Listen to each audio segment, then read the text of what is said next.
beautiful as her mom. Oh, just hopefully she's staying warm, because even as cold as it is outside right now, and I'm sure Christina's not bringing her out, but it is definitely cold and hard to keep warm even when you're inside right now. With a high temperature today of 24 degrees, the average this time of year 38. So you can see that our temperatures are well below the average, and they're going to be getting even colder.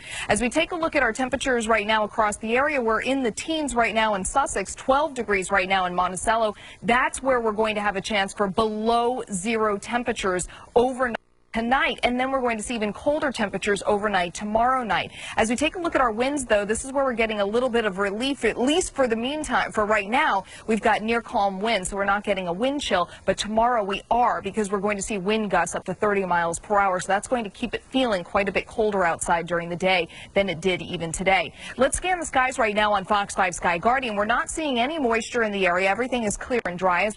Also, cold front off to our northwest. That's where we're going to see the colder air coming in behind this system, and we may see a little bit of cloud cover to the south of us here in the tri-state area tonight as this area of low pressure starts to work its way off the coast. But this is what we're focusing on. Once this frontal system comes through, bitter cold air moves in behind this next frontal system, settling in especially tomorrow night. That's where we'll have a chance for single digits across the majority of the tri-state area, and to the north and west temperatures will be below zero, and it's going to, of course, feel like zero during the day tomorrow because of that wind chill, and even below zero to the north and west. So again, as we look at futurecast, we're not seeing any moisture out of this next frontal system, but the cold air settles in. We remain dry through the first part of the work week, and then we've got a storm system that's brewing. Here's our coastal storm. By Tuesday night, it is off to our south.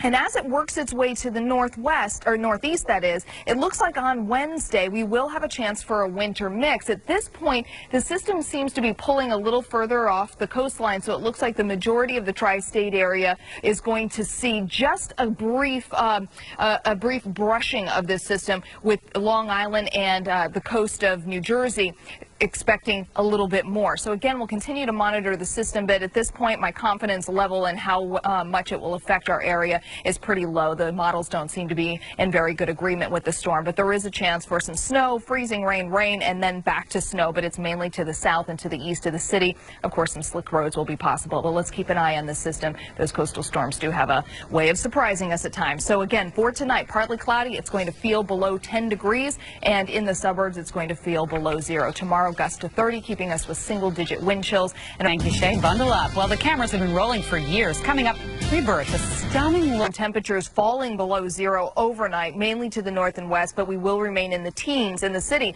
Let's scan the skies on Fox 5 Sky Guardian, and you can see that we don't have anything coming down from the sky, so we are all dry there. As we go back to the maps now, and we take a look at our forecast coming up, we've got this one area of low pressure and a cold front. This is what's going to come through tomorrow, and behind it, that very cold air will be reinforced with another blast of cold air. But our next storm system that we're keeping an eye on will come into play on Tuesday night and will continue through to Thursday morning. At this point, it looks like a winter mix is possible with snow, freezing rain, then some rain, and then some snow. But it looks like, at least for now, it's going to be mainly to the south of the city and to the east of the city, and slick roads obviously possible. But at this point, the models just aren't agreeing. So my confidence level for this storm really impacting our area is on the low side. But again, it's been changing from day to day, so we just have to keep an eye on it. We'll have more on this storm coming up, as well as the cold temperatures that are going to be in the area. Sharon? All right, Shay, we'll keep watching it. Thank you. Well, new details. Hi, good evening to you, and take a look at this. Today we only made it to a high temperature of 24 degrees, well below the average for this time of year, 38. We started the morning at 13 degrees.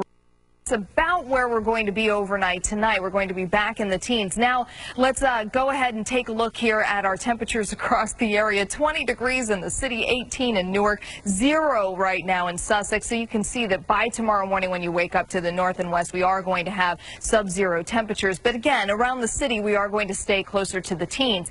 But let's go ahead and scan the skies right now. And Fox 5 Sky Guardian, you can see we are, in fact, all dry. So that's good news. But it's these clear skies that are allowing the temperatures to fall. We're just not getting that blanket of clouds to keep us a little bit warmer. So a lot of radiational cooling is what we call it. As we go back to our maps now, you can see on the satellite and radar composite where we are clearing out here, especially in the last couple of hours. We've got clouds off to our east and also to our northwest, but we're in that clear spot, so that is helping to keep us on the cold side. But we've got a frontal system that's moving through that is going to reinforce that cold air for us tomorrow. So as we put this into play, we can see that one disturbance moving out to sea, but the next one coming through, and we have even more cold air that's going to settle in tomorrow night, which is going to bring our temperatures down to the single digits through the majority of the tri-state area to the north and west, well below zero. So again, tomorrow night is going to be even colder than what we're experiencing for tonight. And then the next storm system that we're keeping an eye on, once the cold air moves out, we're going to get a quick warm up, and we're going to see this area of low pressure moving through. Mainly on Wednesday is when we'll see the effects of it, and we'll get a winter mix possible all across the tri-state. But right now it looks like the focus is going to be to the east and to the south of the city. And again, the track keeps getting pretty inconsistent from one model run to the next, and they're not in good agreement. So right now my confidence level is pretty low on whether or not we're going to get any significant impact through the tri-state area. So we have to just keep watching this storm system, and we'll know more once we're about 24 hours out. So mainly we're looking at Monday night and into Tuesday morning, knowing for sure what's going to happen with it. So for tonight, partly cloudy skies, again cold. It's going to feel like it's below 10 degrees all across the area. Tomorrow it's going to feel like the single digits pretty much all day long, even though our temperatures will be in the 20s because we'll have wind gusts up to 30 miles per hour. But we will at least have sunshine with a few clouds, so a pretty decent finish to our weekend as far as sky conditions. But straight ahead, we go one-on-one with Stephen.